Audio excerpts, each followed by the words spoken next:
ಪುನೀತ್ ರಾಜ್ಕುಮಾರ್ ಅವರ 50ನೇ ಹುಟ್ಟುಹಬ್ಬದ ಪ್ರಯುಕ್ತ ಅಪ್ಪು ಸಿನಿಮಾ ಬರು ಬಿಡುಗಡೆ ಆಗ್ತಾ ಇದೆ. ಅದರಲ್ಲೂ ಬೆಂಗಳೂರಿನಲ್ಲಿ ನರ್ತಕಿ ಚಿತ್ರಮಂದಿರದಲ್ಲಿ ಸಿನಿಮಾ ಬಿಡುಗಡೆ ಆಗ್ತಾ ಇರುವಂತದ್ದು ಒಂದು ರೀತಿಯ ವಿಶೇಷ ಅಂತಾನೆ ಹೇಳ್ಬೋದು. ಅವರ 50ನೇ ಹುಟ್ಟುಹಬ್ಬಕ್ಕೆ ಅಪ್ಪು ಸಿನಿಮಾ ಅವರ ಚೊಚ್ಚಲ ಸಿನಿಮಾ ರಿಲೀಸ್ ಅಂತ ಹೇಳಿದ್ರೆ ಫ್ಯಾನ್ಸ್ ಎಲ್ಲ ಸಂಭ್ರಮದಿಂದ ಸಂಭ್ರಮಿಸ್ತಿದ್ದಾರೆ. ಈಗಾಗಲೇ ಅಡ್ವಾನ್ಸ್ ಟಿಕೆಟ್ ಬುಕಿಂಗ್ ಕೂಡ ಓಪನ್ ಆಗಿರುವಂತದ್ದು ಬುಕ್ ಮೈ ಶೋನಲ್ಲಿ. ಸದ್ಯಕ್ಕೆ ನಮ್ಮೊಟ್ಟಿಗೆ ನರ್ತಕಿ ಚಿತ್ರಮಂದಿರದ ಸಿಬ್ಬಂದಿ ಮನೋಹರ್ ಅವರು ಇದ್ದಾರೆ. ಅವ್ರನ್ನೇ ಮಾತಾಡಿಸ್ತಾ ಹೋಗ್ತೀನಿ. ಹೆಚ್ಚಿನ ಮಾಹಿತಿ ಅಂದ್ರೆ ಶೋ ಎಷ್ಟು ಇದಾವೆ, ಮಧ್ಯರಾತ್ರಿ ಏನಾದರೂ ಸಿನಿಮಾ ಶೋ ಬಿಡ್ತಾರ, ಪ್ರದರ್ಶನ ಇದೆಯಾ ಅನ್ನುವಂಥದ್ದು.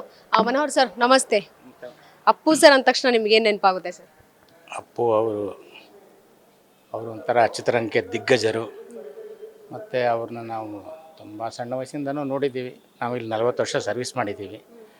ಅದರಿಂದ ಅಪ್ಪು ಅವರು ಇಲ್ಲದೇ ಇರೋದ್ರಿಂದನೇ ಚಿತ್ರರಂಗ ಇವತ್ತಿನ ದಿನ ಈ ಸ್ಥಿತಿಗೆ ಬಂದಿದೆ. ಅವ್ರು ಇರಬೇಕಾಗಿತ್ತು. ಮತ್ತು ಈ ಪಿಕ್ಚರಿಂದ ಒಂದು ಒಂಬೆಳಕು ಬಂದಂಗೆ ಆಗ್ತಾಯಿದೆ ನಮಗೆ. ಅದರಿಂದ ಅಪ್ಪು ಅವರು ಚಿತ್ರಕ್ಕೆ ಆರ್ಥಿಕ ಶುಭಾಶಯಗಳು. 40 ವರ್ಷ ಸರ್ವಿಸ್ ಅಂತ ಹೇಳಿದ್ರೆ ಆ ಒಂದು ಎಕ್ಸ್ಪೀರಿಯನ್ಸ್ ಅಲ್ಲಿ ನೀವು ಎಷ್ಟೋ ಸ್ಟಾರ್ ನಟರ ಸಿನಿಮಾಗಳನ್ನ ಬಂದು ಹೋಗಿರೋದು ನೋಡಿರ್ತೀರಾ. ಆದ್ರೆ ಅಪ್ಪು ಅವ್ರ ಸಿನಿಮಾ ಎಷ್ಟು ವಿಶೇಷತೆ ಇರ್ತಿತ್ತು ಚಿತ್ರಮಂದಿರದಲ್ಲಿ ಬರ್ತಿತ್ತು ಅಂದ್ರೆ? ಒಂದು ಹಬ್ಬದ ವಾತಾವರಣ ಇರ್ತಿತ್ತು ಮೇಡಮ್. ಒಂದು ಪಿಕ್ಚರ್ ಬಂತು ಅಂದರೆ ಹಬ್ಬದ ವಾತಾವರಣ, ಅನ್ನದಾನ ಅಂತೆ, ಅದಂತೆ ಇದಂತೆ ಅಂದ್ಬಿಟ್ಟು ಒಂದು ಎಕ್ಸ್ಪೆಕ್ಟ್ ಮಾಡೋಕ್ಕಲ್ಲ. ಆ ಥರ ಖುಷಿ ಸಂಭ್ರಮ ಸಿನಿಮಾ ನೋಡಬೇಕು ಅಂದರೆ ಅಷ್ಟು ಇದಿತ್ತು ಆವಾಗ. ಈಗ ಚಿತ್ರರಂಗ ಎಲ್ಲ ಏನು ಬೆರಳೆಣಿಕೆ ಅಷ್ಟು ಜನ. ಇವಾಗ ಮಲ್ಟಿ ಸ್ಟಾರ್ಗಳೇ ಇಲ್ಲ. ಇವಾಗ ಈಗಿರೋರು ಪ್ರಯೋಜನ ಇಲ್ಲ, ಆ ಥರ ಆಗೋಗ್ಬಿಟ್ಟಿದೆ. ಆವಾಗಿದ್ದ ಮಲ್ಟಿ ಸ್ಟಾರ್ಗೂ ಈಗಿರೋ ಸ್ಟಾರ್ಗೂ ಏನೂ ಇದಿಲ್ಲ. ಇವಾಗ ಇವರು ವ್ಯರ್ಥ. ಇವರು ಇರೋರು ಆವಾಗಿದ್ದರು. ರಾಜ್ಕುಮಾರ್ ಅವರಿದ್ದರು, ವಿಷ್ಣುವರ್ಧನ್ ಇದ್ದರು, ಅಂಬರೀಷ್ ಇದ್ದರು, ಶಂಕರ್ನಾಗಿದ್ದರು. ಅವರೆಲ್ಲ ವರ್ಷಕ್ಕೆ 4 ಪಿಕ್ಚರ್ 5 ಪಿಕ್ಚರು ಕೊಡೋ ಚಿತ್ರರಂಗ ಇಷ್ಟು ಹಾಳಾಗಿರಲಿಲ್ಲ. ಇವರೆಲ್ಲ ವರ್ಷಕ್ಕೆ 2 ಪಿಕ್ಚರು 1 ಪಿಕ್ಚರು ಕೊಡಲ್ಲ. ಸಿನಿಮಾಗಳು ರಂಗ ಹಾಳಾಗ್ತಾಯಿದೆ. ಸಿನಿಮಾ ನೋಡೋ ಪ್ರೇಕ್ಷಕರು ಕಮ್ಮಿ ಆಗ್ತಾಯಿದ್ದಾರೆ. ಒಳ್ಳೆ ಸಿನಿಮಾಗಳು ಬರ್ತಾಯಿಲ್ಲ. ವಾರಕ್ಕೆ 10 ಸಿನಿಮಾ ಬರ್ಬೋದು ಅಷ್ಟೇ. ಅದ್ರಲ್ಲಿ ಒಂದಲ್ಲೂ ಏನೂ ಪ್ರಯೋಜನ ಇಲ್ಲ. ಅದು ಬಂದದ್ದು ಗೊತ್ತಾಗಲ್ಲ, ಹೋಗೋದು ಗೊತ್ತಾಗಲ್ಲ. ಆ ಥರ ಪರಿಸ್ಥಿತಿ ಆಗಿಬಿಟ್ಟಿದೆ. ಅದಕ್ಕೋಸ್ಕರ ಈಗ ರಿಲೀಸ್ ಮಾಡ್ತಾಯಿದ್ದೀವಿ. ತುಂಬ ಜನ ಪ್ರೇಕ್ಷಕರು ತುಂಬ ಕೇಳ್ತಾಯಿದ್ದಾರೆ ಟಿಕೆಟು ಅಂತ. 4 ಶೋದು ಬುಕಿಂಗ್ ಇಶ್ಯೂ ಮಾಡ್ತಾಯಿದ್ದೀವಿ. 4 ಶೋನು ಮೊದಲನೇ ದಿನ ಕಂಪ್ಲೀಟ್ ಆಗುತ್ತೆ, ಫುಲ್ಲಾಗುತ್ತೆ. 4 ಶೋ 5 ಶೋ ಇದೆ. ನೈಟು ಸ್ಪೆಷಲ್ ಶೋ ಒಂದು ಇಟ್ಟಿದ್ದೀವಿ 10 ಗಂಟೆಗೆ. ಎಲ್ಲ ಶೋನು ಫುಲ್ ಆಗುತ್ತೆ ಕಂಪ್ಲೀಟಾಗಿ. ಬೆಳಗಿನ ಜಾವದ್ದು ಇನ್ನೂ ಡಿಸೈಡ್ ಮಾಡಿಲ್ಲ ಮೇಡಮ್. ಅದು ಮೇಡಮ್ ಅವರು ಡಿಸೈಡ್ ಮಾಡಿದ್ರೆ ಕೊಡ್ತೀವಿ. ಇದು ಅಶ್ವಿನಿ ಮೇಡಮ್ ಅವರು ಡಿಸೈಡ್ ಮಾಡಿದ್ರೆ ಕೊಡ್ತೀವಿ.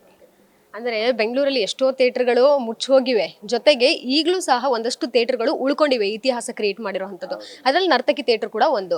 ನಿಮ್ಮ ಥಿಯೇಟರ್ಗೆ ಪುನೀತ್ ಅವರ 50ನೇ ಹುಟ್ಟುಹಬ್ಬಕ್ಕೆ ಈ ಸಿನಿಮಾ ಅಪ್ಪು ಸಿನಿಮಾ ರಿಲೀಸ್ ಆಗ್ತಿರುವಂಥದ್ದು ನಿಮ್ಮ ಥಿಯೇಟರ್ಗೆ ಸಿಕ್ಕಿರೋದು ಎಷ್ಟು ಖುಷಿ ಇದೆ? ತುಂಬ ಸಂತೋಷ ಆಗ್ತಾಯಿದೆ. ಇದು ಫಸ್ಟ್ ರನ್ನು ಆಗಿದ್ದು ಸಂತೋಷಲಾಯಿತು.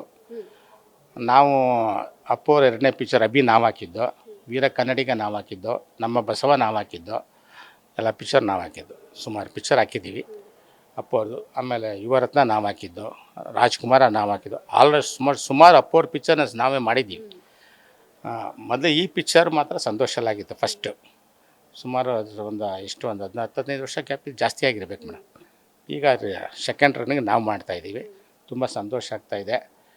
ಅಶ್ವಿನಿ ಮೇಡಮ್ ಅವರೇ ನರ್ತಕಿಲಿ ಹಾಕಬೇಕು ಅಂತ ಒಂದು ಇದು ಮಾಡಿಕೊಂಡು ಒಂದು ಪ್ರೋತ್ಸಾಹ ಕೊಟ್ಟು ಆಗ್ತಾಯಿದ್ದಾರೆ. ನಮಗೂ ತುಂಬ ಸಂತೋಷ ಆಗ್ತಾಯಿದೆ. ಮತ್ತು ಆ ಜನಗಳನ್ನೆಲ್ಲ ನೋಡ್ಬೋದಲ್ಲ, ಇಲ್ಲಿ ಗ್ರೌಂಡಲ್ಲೆಲ್ಲ ಒಂದು ಖುಷಿ ಇರುತ್ತೆ. ಆವತ್ತಿನ ದಿನ ಅನ್ನದಾನ ಅದು ಇದು ಪೂರ್ತಿ 24 ಅವರ್ಸು ಸ್ವೀಟ್ ಹಂಚೋದು, ಅನ್ನದಾನ ಮಾಡೋದು ಎಲ್ಲ ಪ್ರೋಗ್ರಾಮ್ ಇಟ್ಕೊಂಡಿದ್ದೀವಿ. ತುಂಬ ಚೆನ್ನಾಗಿ ಗ್ರ್ಯಾಂಡಾಗಿ ನಡೆಯುತ್ತೆ ಮೇಡಮ್. ಚಿತ್ರಮಂದಿರಗಳು ಮಲ್ಟಿಪ್ಲೆಕ್ಸ್ ಬಂದಾದ್ಮೇಲೆ ಚಿತ್ರಮಂದಿರ ಕಡೆ ಪ್ರೇಕ್ಷಕರು ಬರುವಂಥದ್ದು ಭಾಳಷ್ಟು ಕಡಿಮೆ ಆಗಿದೆ. ಲೈಫೈ ಬೇಕು, ಲೈಕ್ ಲಕ್ಸುರಿದು AC ಇರೋ ಕಡೆ ನಾವು ಹೋಗ್ತೀವಿ ಅನ್ನೋ ರೀತಿಯಾಗಿದೆ. ಚಿತ್ರಮಂದಿರ ಈ ರೀತಿ ಸಿನಿಮಾಗಳು ರಿಲೀಸ್ ಆಗ್ತಿದ್ರೆ ಅವತ್ತು ಜನ ತುಂಬ ತುಳುಕ್ತಾ ಇರ್ತಾರೆ ಥಿಯೇಟ್ರಲ್ಲಿ. ಅವತ್ತು ನೋಡೋಕ್ಕೆ ಒಂದು ರೀತಿ ಹಬ್ಬ ಅನ್ಸುತ್ತೆ ನಿಮ್ಮ ಕಣ್ಣಿಗೆ. ಹೌದು ಮೇಡಮ್, ಖಂಡಿತ. ಇದಕ್ಕೆ ನಾವೇನು ಹೇಳೋಂಗಿಲ್ಲ. ಒಳ್ಳೆ ಪಿಕ್ಚರ್ ಬಂದರೆ ಜನ ಖಂಡಿತ ಬರ್ತಾರೆ ಮೇಡಮ್. ಈಗ ಮಲ್ಟಿ ಸ್ಟಾರ್ಗಳೆಲ್ಲ ಮಾಡಿದ್ರೆ ಬರ್ತಾರೆ. ಈ ಹೊಸಬ್ರು ಮಾಡಿದ್ರೆ ಯಾರು ಜನ ಬರಲ್ಲ ಅಷ್ಟಾಗಿ. ಮೊದಲನೇ ದಿನ ಬರ್ತಾರೆ, ಇಲ್ಲ 8 ಗಂಟೆ ಹೊಡೆದ್ಬಿಟ್ಟು ಇದು ಮಾಡಿಬಿಟ್ಟು ಹೊಟ್ಟಾಗ್ಬಿಟ್ರೆ ಮುಗಿದೋಯ್ತು ಕತೆ. ಆಮೇಲೆ ಅದೇ ದೊಡ್ಡದಷ್ಟು ಹೀರೋಗಳಾದರೆ ಒಂದು 4-5 ವಾರ ಪಿಕ್ಚರ್ ಹೋಗುತ್ತೆ. 100 ಡೇಸ್ ಹೋಗೋಕ್ಕಾಗಲಿಲ್ಲ ಅಂದರೆ ಒಂದು 4-5 ವಾರನಾದ್ರು ಹೋಗುತ್ತೆ. ನೀವು ಆವತ್ತು ಅಪ್ಪು ಸಿನಿಮಾನ ನೋಡಿದ್ದು, ಈಗ ನೆನ್ಪು ಮಾಡ್ಕೊಳೋದಾದರೆ ಒಂದಷ್ಟು ಅಂಶಗಳನ್ನು ಮೇಡಮ್. ಅಪ್ಪು ಅವ್ರದ್ದು ಎಲ್ಲ ಪಿಕ್ಚರು 100 ಡೇಸ್ ಮೇಲೆ ಹೋಗಿರೋದು. ಅಭಿ, ನಮ್ಮ ಬಸವ, ವೀರ ಕನ್ನಡಿಗ ಎಲ್ಲ ಪಿಕ್ಚರು 100 ಡೇಸ್ ಮೇಲೆ ಹೋಗಿರೋದು. ಆವತ್ತಿನ ಕ್ರೇಜಿನೇ ಬೇರೆ ಇತ್ತು ಮೇಡಮ್. ಆವತ್ತಿನ ದಿನ ಮಾಮೂಲು ಕಮ್ಮಿ ಅಂದರೆ ಒಂದು 50 ಡೇಸ್ ತನಕ ಟಿಕೆಟೇ ಸಿಗ್ತಾ ಇರಲಿಲ್ಲ. ಆವತ್ತಿನ ಕ್ರೇಜಿನಲ್ಲಿ ಯಾವಾಗಲೂ ಜನ ಜಂಗುಳಿ ಆಗಿರ್ತಾಯಿತ್ತು. ಈಗ ಯಾವ ಎಲ್ಲ ಟಿ ವಿಗೆ ಇವಳು ಆವಳಿ ಎಲ್ಲ ಜಾಸ್ತಿ ಆದಮೇಲೆ ಸ್ವಲ್ಪ ಕ್ರೇಜಿ ಕಮ್ಮಿ ಆಗ್ಬಿಟ್ಟಿದೆ.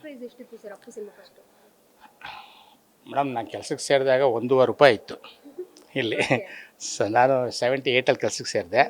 ₹1.5 ₹2.5 ₹2 ಸೆಕೆಂಡ್ ಕ್ಲಾಸು, ₹3 ಬಾಲ್ಕನಿ ಇತ್ತು. ಅಷ್ಟಿತ್ತು ಅವಾಗ. ಆವಾಗ ಒಂದು 80, 60 ಅಥವಾ ₹80 ಇತ್ತು ಮೇಡಮ್.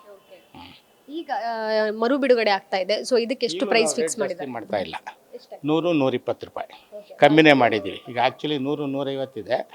ನಾವು ಈ ಪ್ರೇಕ್ಷಕರು ಮತ್ತೆ ನಾವು ಸೆಳೆಯಬೇಕು ಒಂದು ಕಾರಣಕ್ಕೋಸ್ಕರ 100, ₹120 ಮಾಡ್ತಾಯಿದ್ದೀವಿ.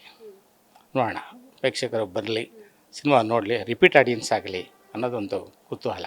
ಈಗ ಕರ್ನಾಟಕ ಬಜೆಟ್ ಸರ್ಕಾರ ಕೂಡ ಒಂದು ಆದೇಶ ಹೊರಡಿಸಿದೆ. ಜೊತೆಗೆ ಇದು ಥಿಯೇಟರ್ ಇರಬಹುದು, ಜೊತೆಗೆ ಮಲ್ಟಿಪ್ಲೆಕ್ಸ್ ಏನು ಮಾಲ್ ಇದ್ದಾವೆ, ಎರಡಕ್ಕೂ ಸಹ ಒಂದೇ ಪ್ರೈಸ್ ಇಟ್ಟಿರುವಂಥದ್ದು ಸಿನಿಮಾಗಳಿಗೆ ₹200 ಅಷ್ಟೇ. ಮಾಲ್ಗಳಲ್ಲಿ ಈಗ 250, 300, 500 ಎಲ್ಲ ಮಾಡಕ್ಕೆ ಹೋಗ್ತಾರೆ. ಅದೆಲ್ಲ ಇಲ್ಲ, ಮಾಲು ಸೇಮ್, ಇವಾಗ ಥಿಯೇಟ್ರೂ ಸೇಮ್ ಅಂತ ಹೇಳಿರುವಂಥದ್ದು. ಥಿಯೇಟ್ರಿಗೆ ಎಷ್ಟು ಅಡ್ವಾಂಟೇಜ್ ಆಗ್ಬೋದು? ಇದು ಒಳ್ಳೆಯ ನಿರ್ಧಾರ. ಮಾನ್ಯ ಮುಖ್ಯಮಂತ್ರಿಯವರು ಇದನ್ನು ಒಳ್ಳೆಯ ರೀತಿಯಲ್ಲಿ ಇದು ಮಾಡಿದ್ದಾರೆ. ₹200 ಕೊಡ್ಬೋದು. ಈಗ ಕೆಲವರು ಹೇಳ್ದಂಗೆ ಕೆಲವು ಕಡೆ 800, 900, 1000 ಅಭಿಮಾನಕ್ಕೋಸ್ಕರ ಕೊಟ್ಬಿಡ್ತಾರೆ, ಇಲ್ಲ ಅಂತಲಲ್ಲ. ಆ ಪಿಕ್ಚರು ಅವ್ರಿಗೆ ಇಷ್ಟ ಆಗುತ್ತೋ ಏನೋ ಗೊತ್ತಿಲ್ಲ, ಅವ್ರ ಅಭಿಮಾನ ಸಿನಿಮಾ ನೋಡ್ಬೇಕು ಅಷ್ಟೇ. ಅದು ಒಂದು ದಿನ ತಾತ್ಕಾಲಿಕ. ಒಂದು ₹200 ಅಂತಂದರೆ ಏನಾಗುತ್ತೆ, ಫುಲ್ ಫ್ಯಾಮಿಲಿ ಬರ್ತಾರೆ, ನೋಡೋಣಪ್ಪ ಅಂತ. ಈ ಒಬ್ಬ ಒಂದು ₹800, ಒಂದು ಬೇರೆ ಟಾಕಿಸ್ಕೋದ್ರೆ ₹800 ಇರುತ್ತೆ, ₹1000 ಇರುತ್ತೆ. ಆಮೇಲೆ ಶುಕ್ರವಾರ, ಶನಿವಾರ, ಭಾನುವಾರ ಒಂದು ರೇಟ್ ಇರುತ್ತೆ, ಸೋಮವಾರದಿಂದ ಒಂದು ರೇಟ್ ಇರುತ್ತೆ. ಇದೆಲ್ಲ ಇದು ಕರೆಕ್ಟಾಗಿದೆ. ಇವಾಗ ಸರ್ಕಾರ ಇದು ಮಾಡಿರೋದು ತುಂಬ ಅನುಕೂಲ ಆಗುತ್ತೆ. ಈಗ ನಾವೇನು ₹200 ಮಾಡೋಂಥ ಯಾವುದೂ ಇಲ್ಲ ಸದ್ಯಕ್ಕೆ. ಮಾಮೂಲಿ ರೇಟೇ ಮತ್ತು ಕಮ್ಮಿ ಮಾಡಿಬಿಡ್ತೀವಿ. ಈಗ 100, 120 ಕಮ್ಮಿನೇ ಮಾಡಿದ್ದೀವಿ. ಈಗ ಪ್ರೆಸೆಂಟ್ ಇರೋದು 120, 150. ಅಪ್ಪು ಪಿಕ್ಚರಿಂದ ಇನ್ನೂ ಕಮ್ಮಿ ಮಾಡ್ತಾಯಿದ್ದೀವಿ ನಾವು. ಕಾರಣ ಪ್ರೇಕ್ಷಕರನ್ನ ಎಳಿಬೇಕು, ಮತ್ತು ಸಿನಿಮಾಗಳು ಬರಬೇಕು ಅಂತ ಜನಗಳು ಹೆಂಗೆ ತಗೋತಾರೆ ಅಂತ ಅವ್ರ ಮೇಲೆ ಡಿಪೆಂಡ್ ಆಗುತ್ತೆ. ದೊಡ್ಡ ಮನೆ ಅಂದರೆ ರಾಜ್ಕುಮಾರ್ ಅವರ ಫ್ಯಾಮಿಲಿ ಇರ್ಬೋದು, ನೀವಿರಬಹುದು, ನಿಮ್ಮ ಒಂದು ಅನುಭವ, ಒಡನಾಟ ಬಗ್ಗೆ ಹೇಳೋದಾದ್ರೆ? ರಾಜ್ಕುಮಾರ್ ಫ್ಯಾಮಿಲಿ ಅವ್ರ ಬಗ್ಗೆ ಮಾತಾಡೋಷ್ಟು ದೊಡ್ಡವರಲ್ಲ ನಾವೆಲ್ಲ. ಅಂತೂ ಇಲ್ಲೆಲ್ಲ ರಾಜ್ಕುಮಾರ್ ಅವರು ಸಾಕಷ್ಟು ಸಲ ಬಂದಿದ್ದಾರೆ, ನಾವು ನೋಡಿದ್ದೀವಿ. ತುಂಬ ರಾಜ್ಕುಮಾರ್ ಅವರಂಥ ವ್ಯಕ್ತಿ ಇನ್ನು ಯಾರೂ ಹುಟ್ಟಲ್ಲ ಮೇಡಮ್. ಅದ್ರ ಬಗ್ಗೆ ನಾವು ಮಾತಾಡೋಕೆ ಹೋಗಲ್ಲ ಅವ್ರ ಬಗ್ಗೆ. ಅವರಂತ ಇವರು ಅವರೊಂಥರ ಕಾಣದೇವರು ದೇವರಿದ್ದಂಗೆ. ಒಬ್ಬ ದೇವರು ನಮ್ಮ ಎದುರುಗಡೆ ಬಂದುಬಿಟ್ರೆ ನಿಮ್ಗೇನು ಅನಿಸುತ್ತೆ? ಈಗ ಕೈ ಮುಗಿತೀರಾ, ಅವನು ಭಕ್ತನಾಗೋಗ್ಬಿಡ್ತೀರ, ಆ ಥರ. ನಾವು ರಾಜ್ಕುಮಾರ್ ಅವ್ರು ಸಾಕಷ್ಟು ಸಲ ನೋಡಿದ್ವಿ. ಅವ್ರಿಗಿರೋಂದು ಒಳ್ಳೆಯ ಗುಣ ಬೇರೆ ಸಾಮಾನ್ಯ ಬೇರೆ ಆರ್ಟಿಸ್ಟ್ಗಳಿಗೆ ಅಷ್ಟೇ ಇದಿರಲ್ಲ. ತುಂಬ ಆತ್ಮೀಯತೆಯವರು, ಪ್ರತಿಯೊಬ್ಬರನ್ನೂ ಅಷ್ಟೇ ತುಂಬ ಇದಾಗಿ ಮಾತಾಡಿಸಿ ಇದು ಮಾಡ್ತಾರೆ. ಇಲ್ಲೆಲ್ಲ ಓಡಾಡಿಸ್ಕೊಂಡು ರಾಜ್ಕುಮಾರ್ ಹತ್ರ ಮಾತಾಡಿಸ್ಕೊಂಡು ಇದು ಮಾಡಿದ್ದೀವಿ ನಾವು. ಪುನೀತ್ ಸರ್ ಕೂಡ ಒಂದ್ಸಲ ಏನಾದರೂ ಮಾತಾಡ್ಸಿದ್ರೆ ನೆನ್ಪಿಟ್ಕೊಂಡಿರ್ತಾರೆ. ಸೊ ಈ ಥಿಯೇಟ್ರಿಗೆ ಬಂದಾಗ ಈ ಕಡೆ ಎಲ್ಲ ಓಡಾಡ್ತಿರ್ಬೇಕಾದ್ರೆ ಅಕಸ್ಮಾತ್ ಅವ್ರದ್ದು ಸಿನಿಮಾ ರಿಲೀಸ್ ಆದಾಗ ಪ್ರೇಕ್ಷಕರ ಜೊತೆ ಕುತ್ಕೊಂಡು ನೋಡ್ತಾ ಇದ್ರು. ನಿಮ್ಮ ಜೊತೆ ಯಾವ ರೀತಿ ಒಡನಾಟ ಇತ್ತು? ಇನ್ನೊಂದು ಏನು ಮೇಡಮ್, ಪುನೀತ್ ಅವರು ಬಂದಾಗ ಈ ಒಂದು ಯುವರತ್ನ ಪಿಕ್ಚರ್ಗೆ ಬಂದರು. ಇಲ್ಲೆಲ್ಲ ಶೋಕೇಸ್ ಇತ್ತು ಆವಾಗ. ಇಲ್ಲೆಲ್ಲ ಟೈಮಲ್ಲಿ ಟಿ ವಿ ಅವರು ಇವರೆಲ್ಲ ಅವ್ರಿಗೆ ಇದು ಮಾಡಿಬಿಟ್ರು, ಶೋಕೇಸ್ ಎಲ್ಲ ಹೊಡೆದೋಯ್ತು. ಇಲ್ಲ ಸಿಲ್ಡಿಟ್ಟಿತ್ತು ಇಲ್ಲೆಲ್ಲ. ಯಾವ ಪಿಕ್ಚರ್, ಒಂದೊಂದು ಪಿಕ್ಚರ್ 25 ವಾರದ್ದೆಲ್ಲ. ಆಮೇಲೆ ಯಜಮಾನರು ತೆಗಿಸೇ ಬಿಟ್ರು. ಸುಮ್ಮನೆ ಪ್ರತಿ ಪಿಕ್ಚರ್ಗೆ ಒಂದು ಅವಳಿ ವೇಸ್ಟ್ ಆಗುತ್ತೆ, ನಮಗೆ ಬೇಡ ಅಂತ. ಅಂದರೆ ಅವರು ಏನು ಜಾಸ್ತಿ ಹೊತ್ತಿರ್ತಿರ್ಲಿಲ್ಲ. ಒಂದು 10 ನಿಮಿಷ ಈ ಗಲಾಟೆ ಕ್ರೌಡಿಗೆ ಇದೆಲ್ಲ ಆಗೋಗ್ಬಿಟ್ರೆ ಏನಾಗುತ್ತೆ, ತಕ್ಷಣ ಹೊಟ್ಟೋಗ್ಬಿಡ್ತಾಯಿದ್ರು. ಇದರಿಂದ ನಾವು ಅವ್ರ ಜೊತೆ ಏನು ಫೋಟೋ ಗೀಟೋ ಹೊಡ್ಸ್ಕೊಳ್ಳೋಕ್ಕೂ ಆಗಲಿಲ್ಲ. ಇನ್ನೊಂದು ನಾವು ಬುಕ್ಕಿಂಗಲ್ಲಿ ಇರ್ತೀವಿ, ಈಗ ನಿಮ್ಮ ಹತ್ರ ಫ್ರೀ ಆಗಿದ್ದೀವಿ ಅಷ್ಟೇ, ಕಲೆಕ್ಷನ್ ಇಲ್ಲ ಅಂತ. ಇಲ್ಲ ಅಂದರೆ ನಾವು ನಿಮ್ಮ ಹತ್ರನೂ ಮಾತಾಡೋಕ್ಕಾಗಲ್ಲ.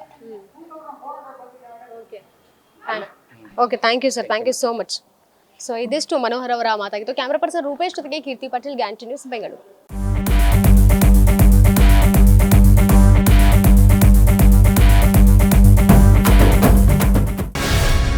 ಗ್ಯಾರಂಟಿ ನ್ಯೂಸ್, ಸುದ್ದಿ ಖಚಿತ, ನ್ಯಾಯ ನಿಶ್ಚಿತ.